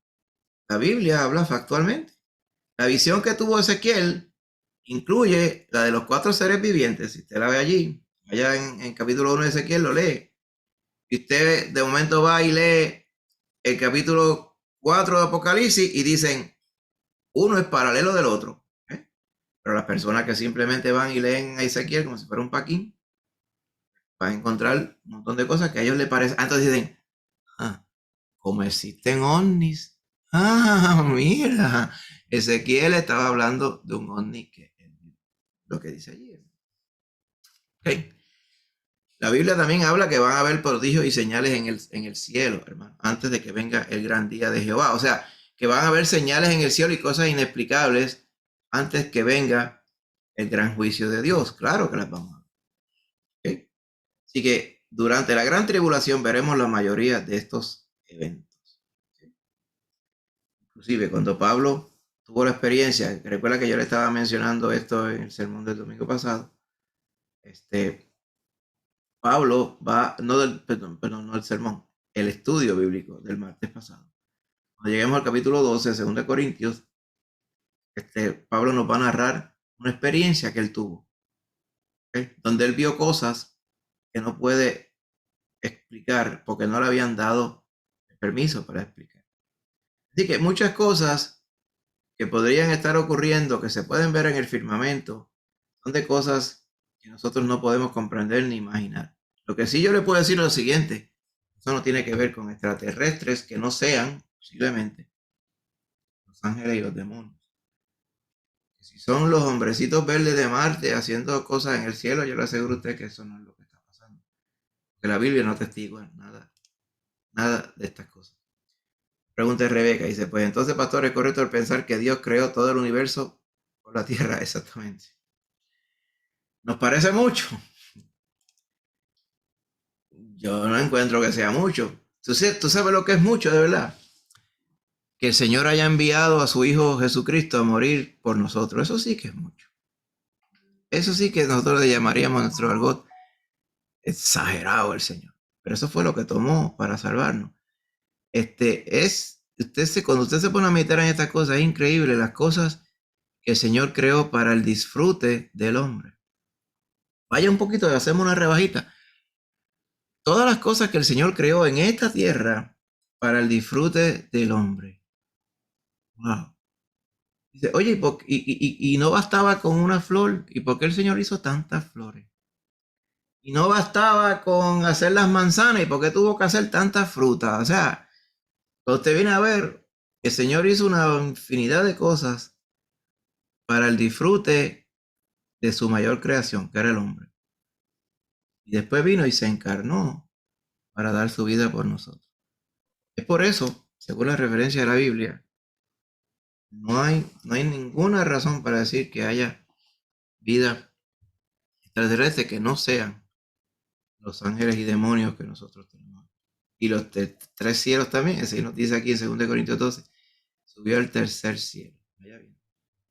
Porque lo que usted ve, como el cielo que usted ve arriba, no incluye los tres cielos. Hay otras, si le llama dimensiones u otras cosas, yo no sé ni lo que son, que no es lo que usted ve aquí.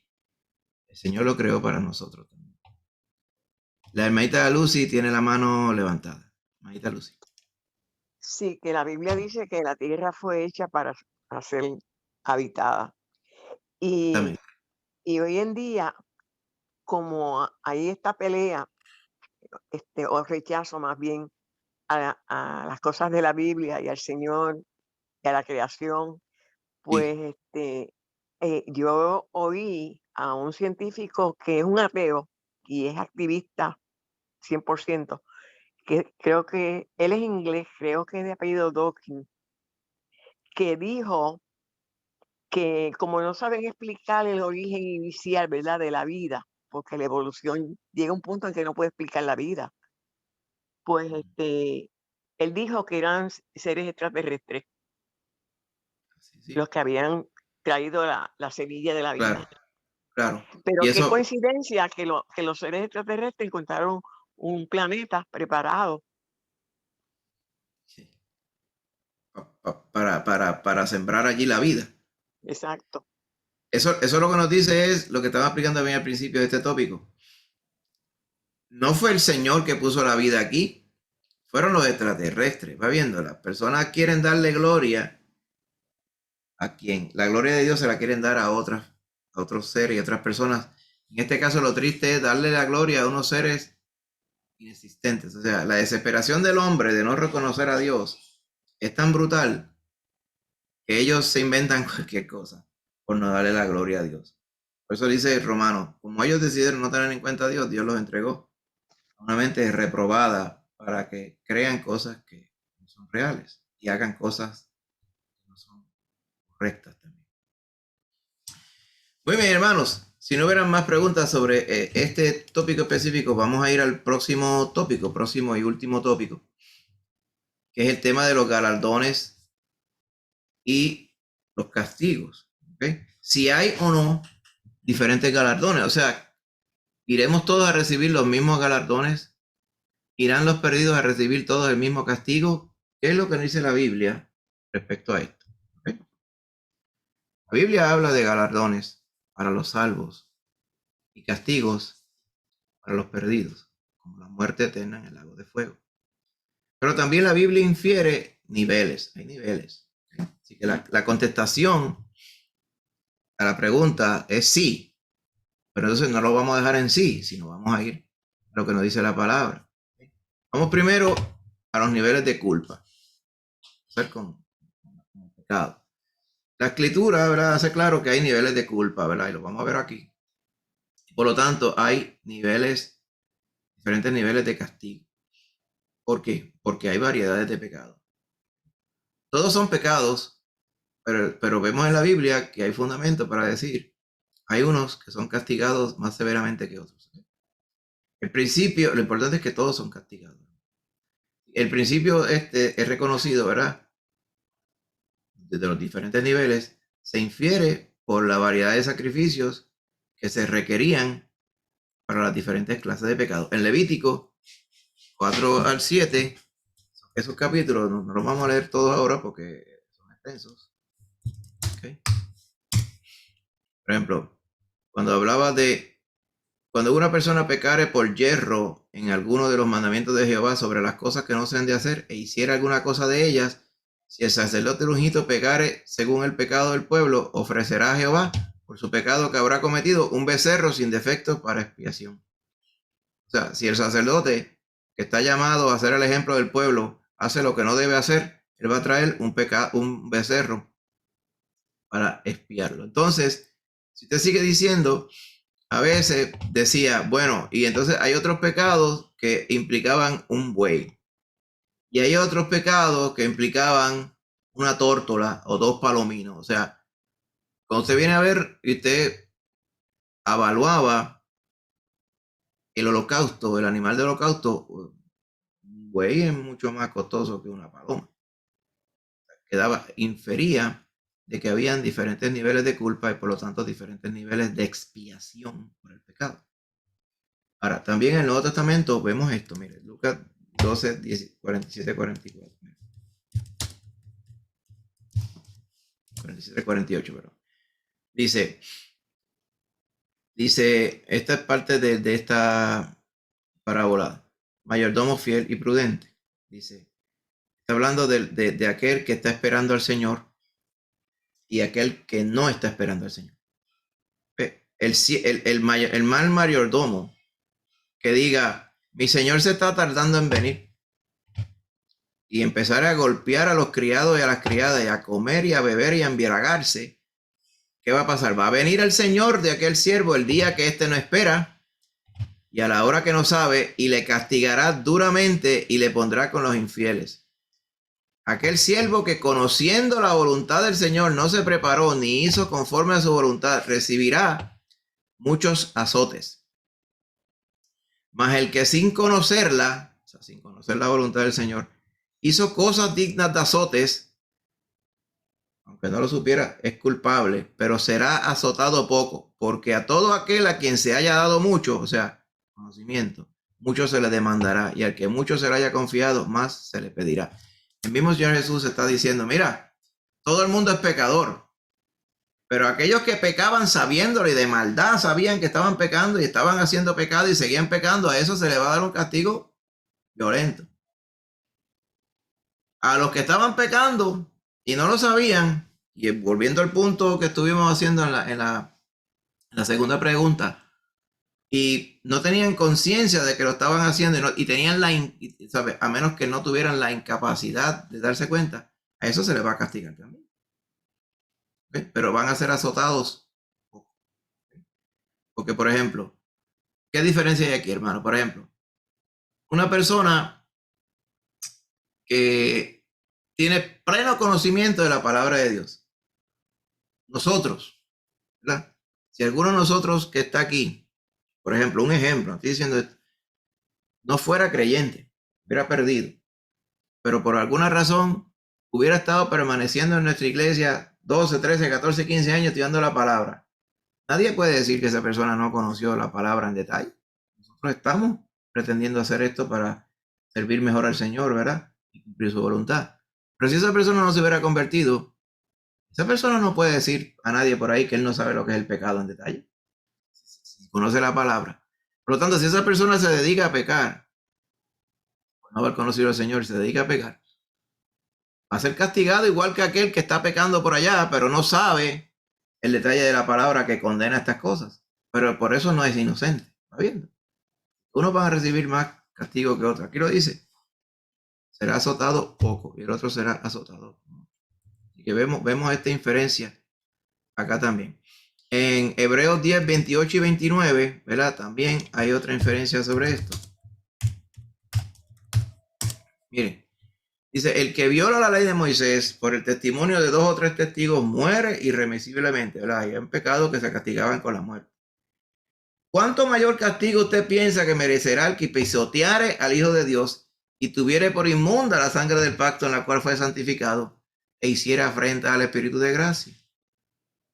O sea, está diciendo, hay personas que se encontrarán en el juicio de Dios para la eternidad, que violaron la ley de Moisés y son dignos de muerte eterna.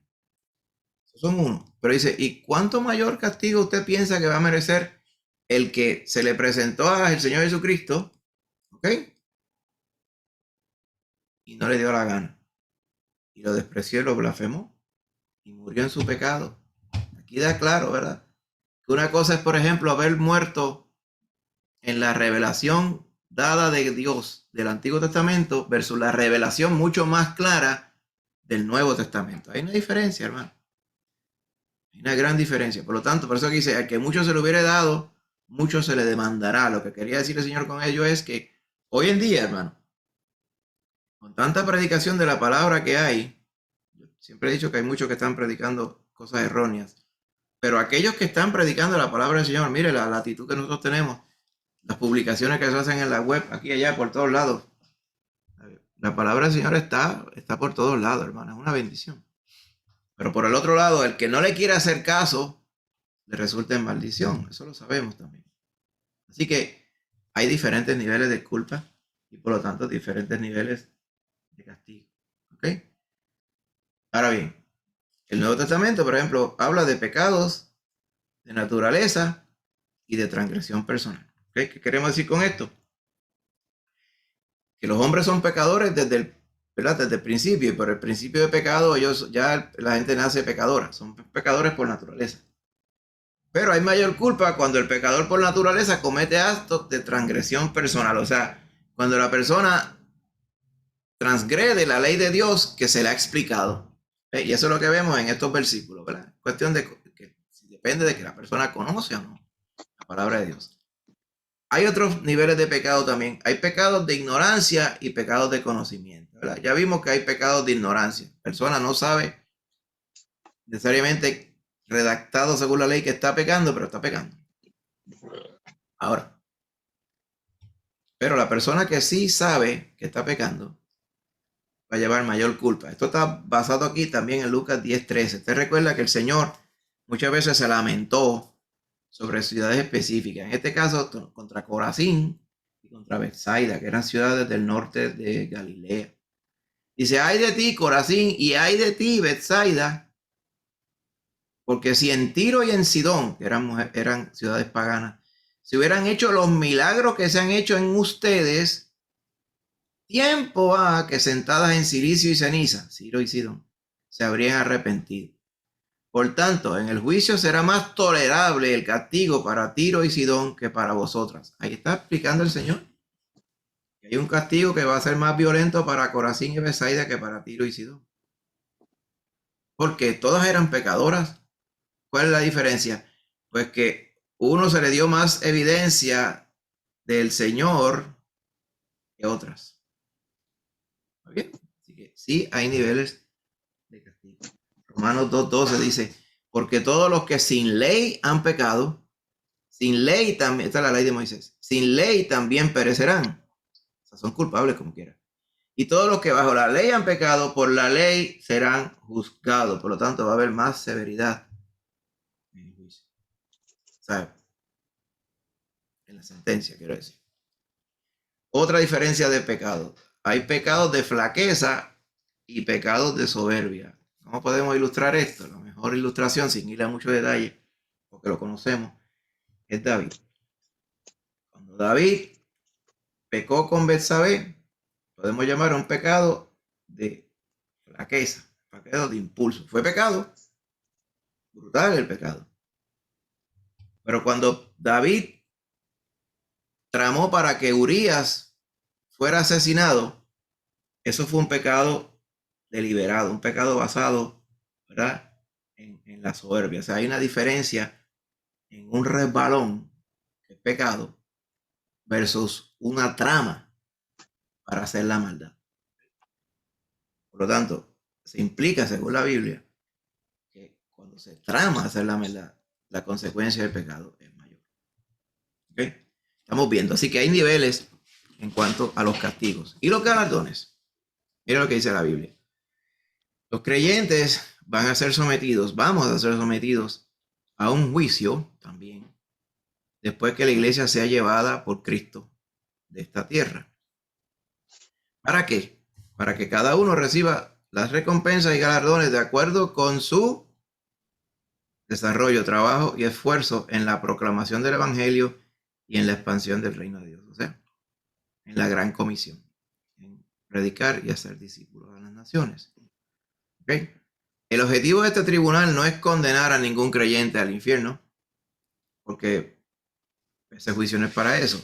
Ese juicio es para los salvos. Este juicio es para juzgar qué recompensas merece cada creyente. Amén. Esto es importante. Ahora, ¿dónde nosotros, por ejemplo, encontramos esta referencia? Vamos a 1 Corintios 3, 11 al 15.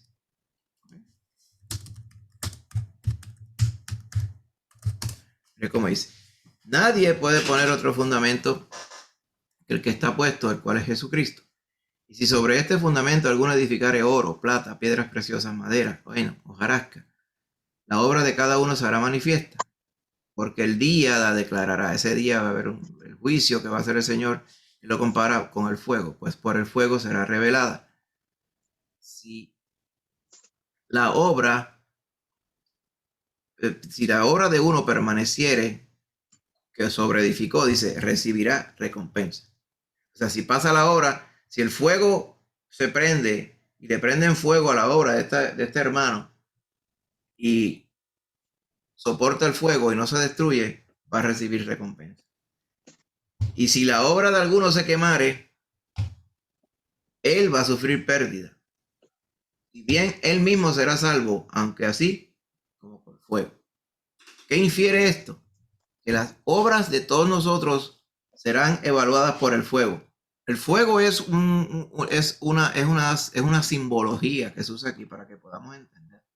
En realidad el Señor va a evaluar la obra. Y la que Él entienda haya sido hecha en obediencia a Él. Y para su gloria, amén, esa obra va a recibir recompensa. Así que con solo decir esto se infiere de que no todas las obras de todos los creyentes van a pasar por la prueba. Unas van a pasar y las otras no. Eso no quiere decir que la persona se salve, no. La persona se salvó ya, lo dice bien claro el verso 15. Pero lo que sí es claro es que cada creyente va a recibir diferentes recompensas a los demás. Yo no creo que haya ningún creyente que vaya a recibir recompensas idénticas a otros, porque tantas vivencias y tantas oportunidades que tenemos para glorificar al Señor con nuestras vidas, con nuestras obras, pues lo que infiere esto es que no necesariamente es posible que el 100% de la obra de todos nosotros vaya a pasar la prueba. Lo que confiamos en el Señor es que, por eso es que queremos conocer al Señor a través de la Escritura, para serle fiel. Ya somos salvos, amén, por la fe. Pero es importante conocer al Señor y santificarnos, apartarnos de pecado, para que de esa forma lo que nosotros hagamos pudiera prevalecer en este juicio del tribunal de Cristo y recibir galardón. Así que hay niveles de galardones, sí. El simple hecho de que va a haber un tribunal que va a evaluar nuestra obra se implica de que hay unos niveles. Entonces, 2 Corintios también, 2 Corintios 5:10, dice, es necesario que todos nosotros comparezcamos ante el tribunal de Cristo. ¿Ok? ¿Para qué? Para que cada uno reciba lo que haya hecho mientras estaba en el cuerpo, sea bueno o sea malo. Y si vamos a la referencia cruzada, aquí en Romanos 14:10, dice, ¿por qué juzgas a tu hermano? O tú también, ¿por qué menosprecias a tu hermano? Porque todos compareceremos ante el tribunal de Cristo, porque escrito está, vive yo, dice el Señor, que ante mí se doblará toda rodilla y toda lengua confesará a Dios. Y mire, de manera que cada uno de nosotros dará a Dios cuenta de sí. ¿Dónde? En el tribunal de Cristo. ¿Okay? Así que sí, hay diferentes niveles de galardones. De hecho, la Biblia menciona coronas, que se paraleliza con los galardones, ¿verdad? Entonces, entre las varias coronas que menciona la palabra, hay una corona que se llama la corona de gozo. Pablo infiere que los creyentes que habían creído por su ministerio eran su corona y su gozo, lo cual infiere que la corona de gozo es una que podemos gozar aquí. ¿Por qué? Porque el gozo es un fruto del Espíritu. Amén. Así que podemos estar coronados de gozo acá. Ahora, hay otras coronas que evidentemente solamente se podrán tener en la eternidad. Amén. 1 Corintios 9:24, por ejemplo, nos habla de la corona incorruptible. Vamos allí un momentito. Dice, ¿no sabéis que los que corren en el estadio, a todos a la verdad corren, pero uno solo se lleva el premio? Corred de tal manera que lo obtengáis. Todo aquel que lucha, de todo se abstiene. Ellos, o sea, los que corren en el estadio, a la verdad para recibir una corona corruptible, pero nosotros una incorruptible.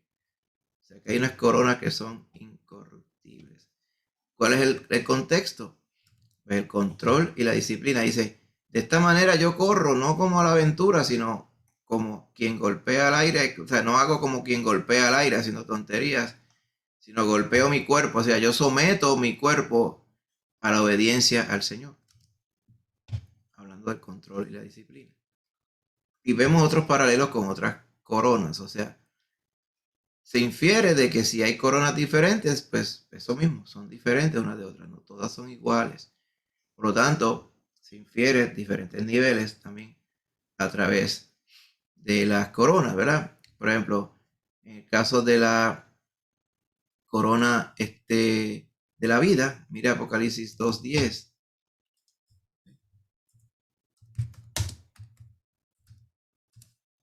Dice, no temas en nada lo que vas a padecer.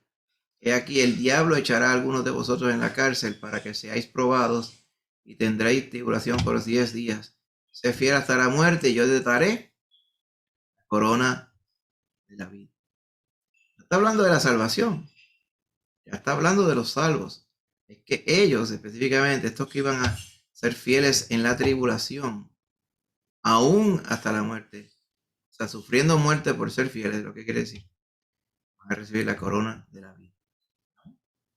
Y se puede leer, ¿verdad?, la referencia también de otras coronas que menciona la palabra. Así que sí, hermano, resumiendo, hay diferentes niveles de castigo en el lago de fuego, sí.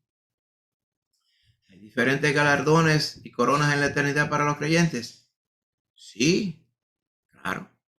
Y tú sabes lo tremendo de esto es que los galardones y coronas que usted va a recibir, usted las va a usar para glorificar a Dios. Mire lo que dice aquí en Apocalipsis 4:10.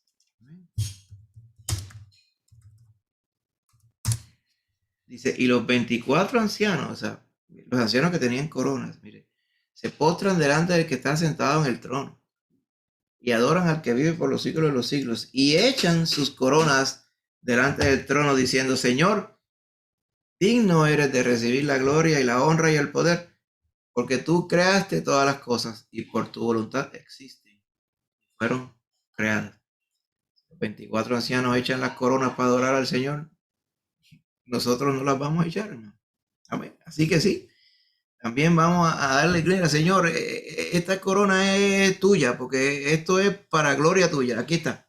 Esa va a ser parte de la adoración eterna allá en la eternidad, hermano. Así que sí, hay diferentes niveles de galardones, de bendición. Amén. En el nombre de Jesús.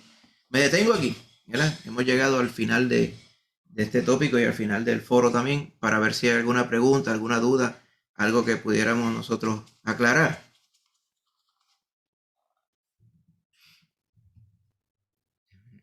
Déjenme prenderlos aquí para poderles ver. Aquí les veo. Ok. Muy bien. Bien. Si no hubiera preguntas, hermano, entonces, más tardecito esto va a estar, si usted quiere las diapositivas, porque supongo que habrán tomado notas y esto, pero si usted quiere las diapositivas, o sea, hay otra cosa, los slides de PowerPoint, como decimos nosotros en puertorriqueño, pues se los podemos enviar también. Entonces de allí usted puede buscar y apuntar las referencias, ¿ok? Como ven, el material ha sido breve, son 36 diapositivas nada más. Y entonces puede repasar las otras citas bíblicas, como esta última tabla que les mencioné, para su estudio personal, ¿ok? Y más adelante, pues, si quisiera repasar el vídeo, pues cuando terminemos lo vamos a subir y le vamos a enviar el enlace para que usted lo pueda ver en YouTube. ¿Ok? Amén, hermanito. Si no hubiera otra pregunta, vamos a sacar la foto. A ver, estas fotos son clásicas. Déjame expandir esto aquí. Y prende la cámara. Prenda la cámara ahí para tomarnos la foto. Aquí estamos, hermanito, en el nombre de Jesús.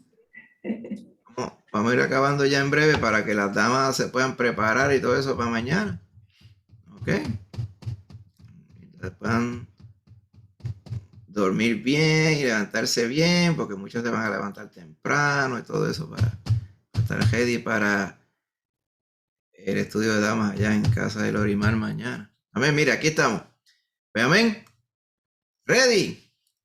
As ready as we can be. Vamos a ver, a la 1, a las 2 y a las 3. Aquí vamos. Vamos a ver cómo quedó esa foto. Vamos a ver. Me ha quedado bien. Mira, yo. ¿Qué? ¿Faltabas tú? Sí, porque. Ah, estaba. No, es que le estaba dando red. y no quería No lo cogía. No lo cogía y era que había algo en la pantalla que le tuve que dar OK a ver porque no me dejaba abrir.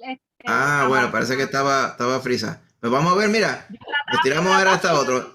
Aquella era de práctica. Vamos a ver ahora. A la 1, a las 2 y a las 3. Ahí vamos. Vamos a ver ahora.